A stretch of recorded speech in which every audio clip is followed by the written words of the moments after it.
Jonathan Isaac, stand tall for freedom of worship. The NBA is saying that unvaccinated players will be subject to a much stricter set of health and safety protocols compared to their vaccinated peers, including daily testing, which won't be required of fully vaccinated players.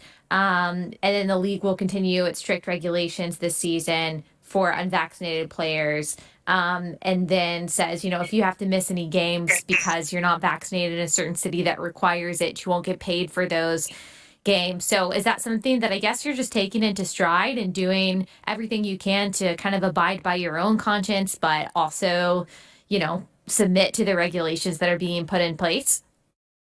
Yeah, I touched on it a little bit in the press conference where they were like, what happens when the NBA does come out with these regulations? And, I said, the NBA is free to make those regulations. And, as a member of the NBA, I'm going to follow them. But my only point would be, to me, it doesn't logically follow for us then to jump on the court, or for me to be at a different locker room than my teammates, but then follow into the same tunnel and to go out to the game. It doesn't really make So much you sense. have to be in a different locker room, a different part of the bus because you're unvaccinated, but then you get on the court and you do, what players typically exactly. do. I don't know all of the regulations that have been laid out, but I know some of them would be, I'm not allowed to go to like team functions, or if the team is eating at a restaurant, I can't eat in the same room as them. To me, it just doesn't logically follow for us then to get on the court together. And then again, for natural immunity to be ignored, and then again, just all of this is coming about, talking about a virus with such a high survival rate. And you've already had it. Exactly. And even if you take the vaccine, it does not stop, infection or transmission. I'm not against the vaccine. I think there absolutely are people who should take it. People who are afraid for either, their health status, their lifestyle, or just, I want to take this chance. I want to take this step to protect myself further. If I do come in contact with the virus, again, I'll be protected. And I want to say, if you do come in contact with the virus, not an unvaccinated person. And I think that's what's been misconstrued, that if you come in contact with an unvaccinated person, that's the issue. But it doesn't matter, unvaccinated or vaccinated. You're going to come in contact with this virus again. It's not going anywhere. And then it's your decision to take that step to say, you know what, I want this vaccine to help protect me, help protect people around me, but it should be everyone's right. Yeah, I've heard several Christians say that if you don't get the vaccine, then you're not loving your neighbor. And if you're not loving your neighbor, of course, Jesus says, two great commands, love the Lord your God and love your neighbor as yourself. Then that's basically saying if you're not getting the vaccine, you're not a Christian. And so a lot of people are feeling pressure from that kind of theology. Some people are feeling from their pastors or whatever Christian influencers that if they don't do this thing that they don't want to do, and maybe they feel like they don't need, then they're not really following the Lord, or they're not loving their neighbor. What would your response be to that? There's the verses in the Bible where Jesus is talking about the Pharisees, and he's like, you can discern the weather, you can discern these natural things, but you can't discern the signs of the times. And I think that's so, needed right now, just in the conversation of just the church and just Christian people, where it's like, listen, no one is saying that the vaccine is wrong. No one is saying that the vaccine is deadly or anything, even though there is a chance of adverse effects of the vaccine. And even that conversation is not really being had, where people in this country who have died, people who have come away with different ailments because of taking the vaccine, and maybe even they felt pressure to and didn't want to in the beginning. But what is said to them if they walk away with an adverse reaction to the vaccine? But no one is saying there's anything wrong with the vaccine, but I really do think that this is a time for spiritual discernment, to look at what's happening, to look at the precedent that's being set. And as this thing snowballs, and as there aren't people, Christians or non-Christians, to step up and say, you know what, this is not right. It sets a precedent for, in the future, we're going to look up and say, well, what about my religious freedom? And there won't be any. And that's not to preach a glooming message, because at the end of the day, Jesus is in control. Jesus is sovereign, and I completely believe that. But I do believe that if we're not careful with what we're saying, if we're not careful with discerning the signs of the times, we can walk ourselves into not having religious freedom, or having our reasons for not doing things or wanting things a certain way to be delegated and for the government to be the judge, jury, and execution on if our reason is real or not. Yeah. And so it is crazy. I don't think that you are any less Christian if you take the vaccine or not. But I would just ask for just spiritual discernment to say, you know what, something is off. And as Christians, we have to be vigilant and we have to be understanding and discerning of the times to stand for our brothers and sisters who have taken the vaccine or haven't. Yep. He answered and said unto them, When it is evening, ye say, It will be fair weather, for the sky is red. And in the morning it will be foul weather today, for the sky is red and lowering. O ye hypocrites! Ye can discern the face of the sky, but can ye not discern the signs of the time?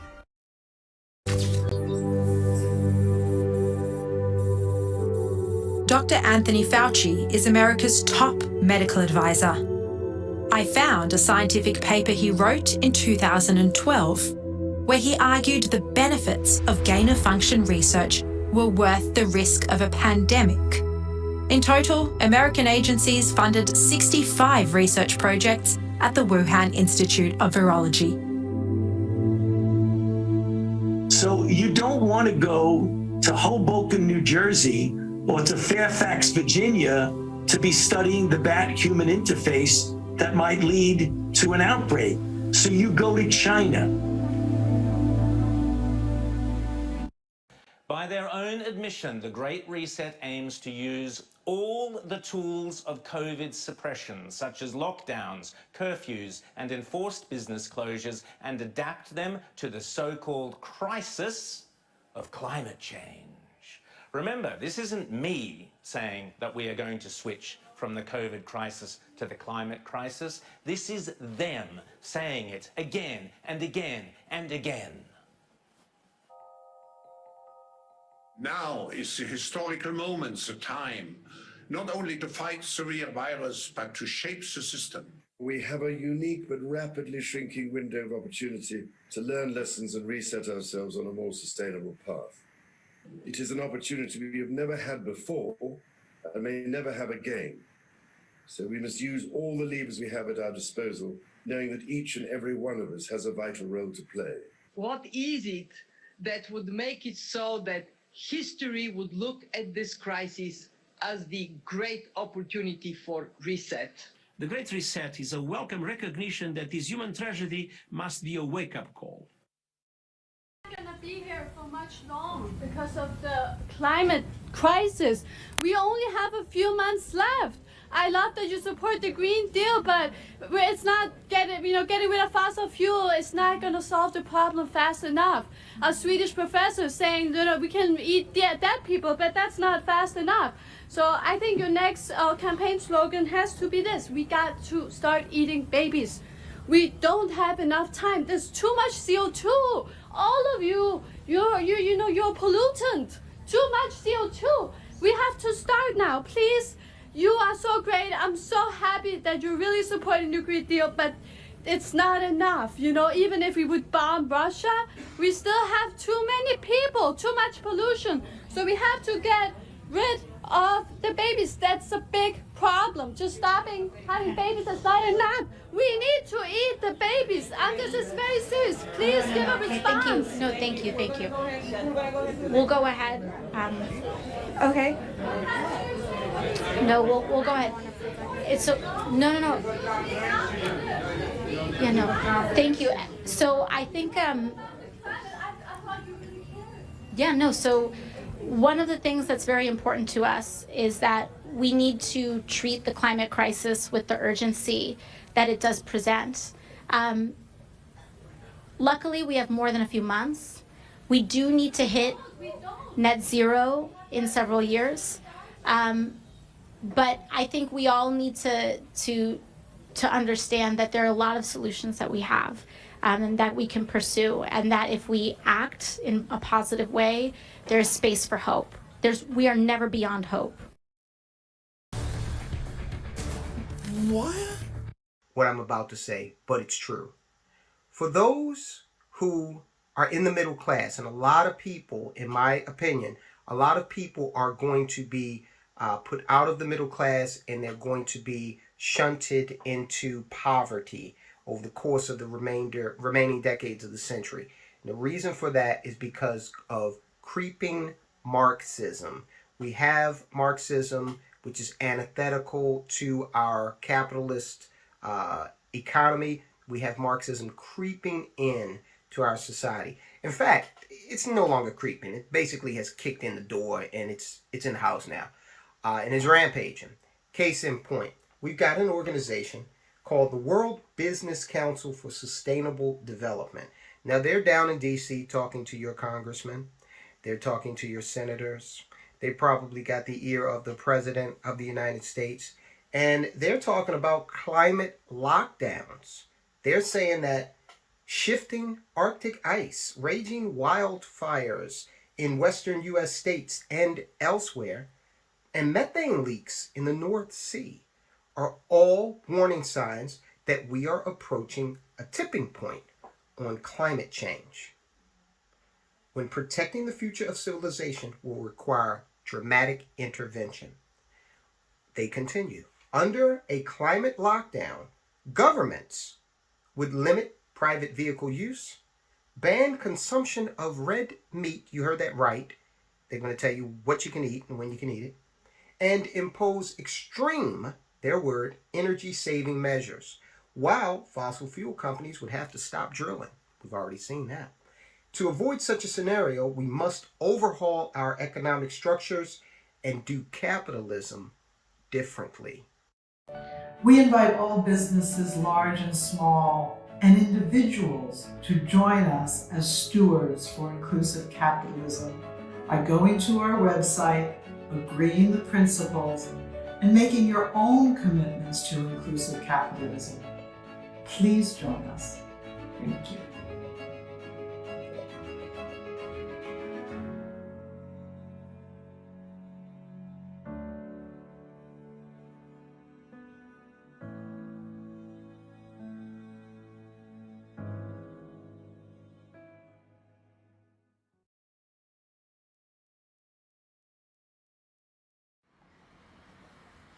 Empty streets means clear skies.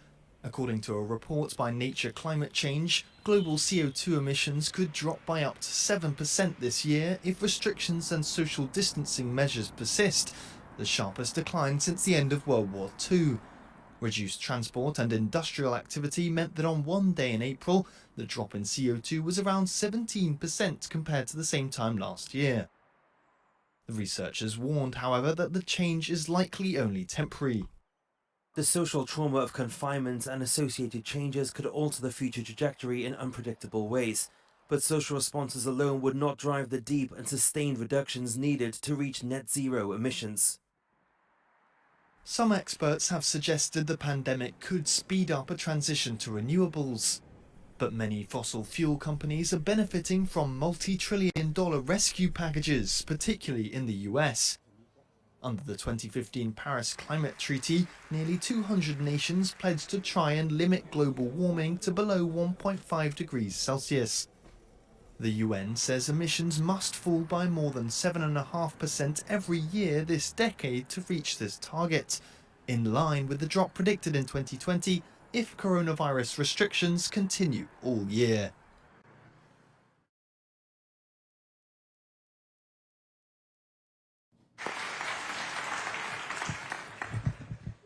There is no planet B. There is no planet blah, blah, blah, blah, blah, blah, blah. This is not about some expensive, politically correct green act of bunny hugging or blah, blah, blah. Build back better, blah, blah, blah. Green economy, blah, blah, blah. Net zero by 2050, blah, blah, blah. Net zero, blah, blah, blah. Climate neutral, blah, blah, blah. Later in 2018, Doconomy, a Swedish fintech, took on the challenge and launched Do, a mobile banking service for everyday climate action. The Do app is connected to a credit card that enables users to track and measure their carbon footprint from each purchase and to compensate for its impact day by day. This spring, the economy took its fight against climate change one step further by adding a premium credit card to its offer. But instead of introducing a premium credit card with the typical benefits that encourages further mass consumption, the economy did the opposite by launching Do Black, the world's first credit card with a carbon limit. Simply put, it's the first credit card ever to stop you from overspending. Not based on your available funds, but rather on the levels of CO2 emissions caused by your consumption. Do Black helps you track your climate impact and ensures that you reduce it by 50% in line with the UN 2030 recommendation. The core purpose of Do Black is not only the ability to measure the impact of your consumption, but also bringing it to a direct halt, making it a radical tool against climate change. Several states still have blue laws on the books. Those are the laws that restrict what you can buy on Sundays. But as the economy continues to struggle, some states are considering scrapping their blue laws to help them stay in the black by generating more tax dollars. CNN's Christine Romans reports that idea is not without controversy. 'Tis the season to eat, drink, and be merry. Except you can't do this on Sundays in some parts of the country. I think the law is an arcane law. This is a free country, and people should be able to do what they choose to on which days. They'll still go to church, because I know my church people will go to church. They're called blue laws, and they limit shopping on items from booze to Buicks. More than a dozen states have laws restricting alcohol sales on Sundays, with 3, including Georgia, banning liquor store sales altogether. In several states and counties, you can't buy a car on Sundays. Dealerships must be closed. In most counties in South Carolina, retail outlets can't open before 1:30 on a Sunday unless they're selling necessary items like food or fuel. It's based on a centuries-old Christian concept brought over to this country in colonial times. Early, particularly statewide blue laws, actually referenced the fact that, you were not to profane the Lord on the Lord's Day, and that you went to church on Sundays. There would be no other work permitted on Sunday. But Sunday closings have little to do with religion today. Mac Thurston, owner of Mac's Beer and Wine in downtown Atlanta, is happy to close his doors on Sundays for other reasons. It's a day of rest that I like taking personally and professionally. All we'll do is spread out 6 days worth of sales over 7, incurring overhead costs that we don't have now. While big businesses with large payrolls have pushed to repeal blue laws, many small mom and pops need to keep them around as a forced timeout from competition. This is not necessarily a religious thing any longer, at least, that they're just, whether it's Monday, whether it's Sunday, whether it's Saturday, or some other day of the week, small business owners in particular just need to have time off, and they take that time off. Blue laws or not, Truett Cathy, the founder of fast food chain Chick-fil-A, has never let his restaurants open on a Sunday. For him, it is about religion. God comes before the bottom line. It teaches very plainly to, Lord, rest for a day. When you work hard all week, you need that day. Christine Romans, CNN.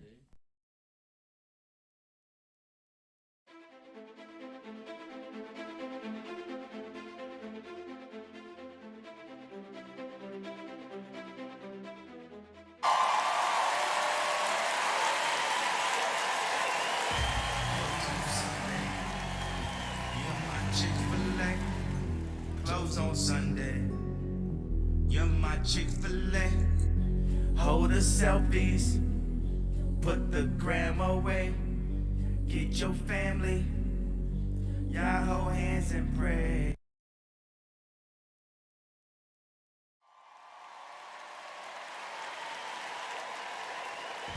Close on Sunday. You're my Chick-fil-A. Close on Sunday. The Pope plans to introduce Sunday laws cloaked as an environmental emergency. And we've seen this. It first came out with his encyclical that he wrote in 2015 called Laudato Si, where it was talking about the necessity to rescue the environment. And in that, he makes several references to the Sabbath. Matter of fact, I'll quote from that right now. And the encyclical is like 40,000 words, and it's itemized in paragraphs. Paragraph 71, the biblical tradition clearly shows that this renewal entails recovering and respecting the rhythms inscribed in nature and by the hand of the Creator. We see this, for example, in the law of the Sabbath on the seventh day. God rested from all his work. He commanded Israel to set aside the seventh day as a day of rest, a Sabbath. Similarly, every 7 years there was a sabbatical year that was set aside for Israel. Then you go to paragraph 237. On Sunday, our participation in the Eucharist has a special importance. Sunday, like the Jewish Sabbath, is meant to be a day, and he said the Jewish Sabbath, it was a law. Sunday, like the Jewish Sabbath, is meant to be a day which heals our relationships with God, with ourselves, with others, and note this, with the world. So he's saying it's Sunday that will heal our relationships with the world. It's the environment. Sunday is the day of the resurrection, the first day of the new creation, whose first fruits are the Lord's risen humanity, the pledge of the final transfiguration of all created reality. It also proclaims man's eternal rest in God. The law, there's that word again. In fact, the word law appears about 20 times in this section of the letter. It proclaims man's eternal rest in God. The law of weekly rest forbade work on the seventh day. And of course, they say, well, Sunday is every seventh day. Even now we are journeying towards the Sabbath of eternity, the New Jerusalem, towards our common home in heaven. Jesus said, I make all things new, and that's paragraph 243 in his lines in the religious section. The Pope is using the pandemic to give the environment vital rest. And of course, rest is the hallmark of this whole Sabbath issue. The COVID-19 pandemic has shown the earth that it can recover if we allow it to rest. And we must spur the people to adopt simpler lifestyles to help the planet groaning under the constant demand for economic growth, Pope Francis said Tuesday. In his latest urgent appeal to help a fragile environment, Francis also renewed his call for the cancellation of debts of the most vulnerable countries. That's how you get the poor of the world, which is most of the world, on your side. Say, I'm telling the rich to cancel all your debts. Such action would be just, he said, since the rich countries have exploited poorer nations, their natural resources. In some ways, the current pandemic has led us to rediscover simpler and sustainable lifestyles, Francis said in a written message. Already we can see how the earth can recover if we allow it to rest. Now, you may have heard my post that I did, I guess a couple of months ago, on a growing chorus of voices that are calling for Sunday laws. Leading periodicals and speakers around the world are saying something we're learning from the pandemic is it may be a good idea for us to once again institute a mandated weekly rest. They say if we don't make a law out of it, companies wanting to exploit, the economy will go 7 days a week. We've got to make a law that everyone needs to rest. And the day they're going to pick is Sunday. And this has been in the Pope's thinking for some time. People, and he goes on and says, the whole creation is groaning under the weight of what's happening. Citing the medical, social, and economic crisis triggered by the pandemic, Francis said it was time for restorative justice. Drawing attention to the earth's fragility is a hallmark of Francis's papacy.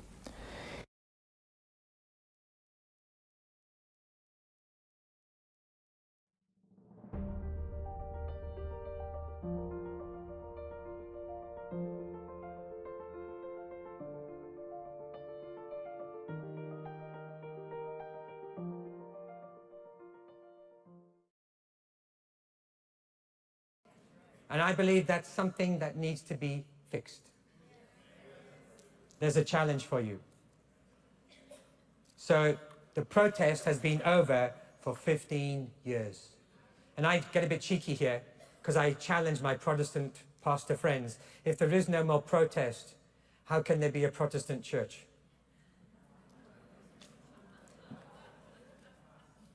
Maybe we're all Catholics again. But we are Reformed. We're Catholic in the universal I have repeatedly offered $1,000 to anyone who can prove to me from the Bible alone that I am bound to keep Sunday holy. There is no such law in the Bible. It is a law of the Holy Catholic Church alone. The Bible says, "Remember the Sabbath day to keep it holy." The Catholic Church says, "No, by my divine power I abolish the Sabbath day and command you to keep holy the first day of the week." And lo, the entire civilized world bows down in reverent obedience to the command of the Holy Catholic Church. T. N. Wright, CSSR, in a lecture at Hartford, Kansas, February 18, 1884. The Catholic Church for over 1,000 years before the existence of a Protestant, by virtue of her divine mission, changed the day from Saturday to Sunday. The Catholic Mirror, September 23, 1893. Question: which is the Sabbath day? Answer: Saturday is the Sabbath day. Question: why do we observe Sunday instead of Saturday? Answer: we observe Sunday instead of Saturday because the Catholic Church in the Council of Laodicea, AD 336, transferred the solemnity from Saturday to Sunday. Peter Geierman, The Convert's Catechism of Catholic Doctrine, 2nd edition, 1910, page 50. Question: have you any other way of proving that the Church has power to institute festivals of precept? Answer: had she not such power, she could not have done that in which all modern religionists agree with her. She could not have substituted the observance of Sunday, the first day of the week, for the observance of Saturday, the seventh day, a change for which there is no scriptural authority. Stephen Keenan, A Doctrinal Catechism, page 174. There is but one church on the face of the earth which has the power, or claims power, to make laws binding on the conscience, binding before God, binding under penalty of hellfire. For instance, the institution of Sunday. What right has any other church to keep this day? You answer by virtue of the third commandment. The papacy changed the fourth commandment and called it the third, which says, "Remember that thou keep holy the Sabbath day." But Sunday is not the Sabbath. Any schoolboy knows that Sunday is the first day of the week. I have repeatedly offered $1,000 to anyone who will prove by the Bible alone that Sunday is the day we are bound to keep, and no one has called for the money. It was the Holy Catholic Church that changed the day of rest from Saturday, the seventh day, to Sunday, the first day of the week. T. N. Wright, CSSR, in a lecture delivered in 1893.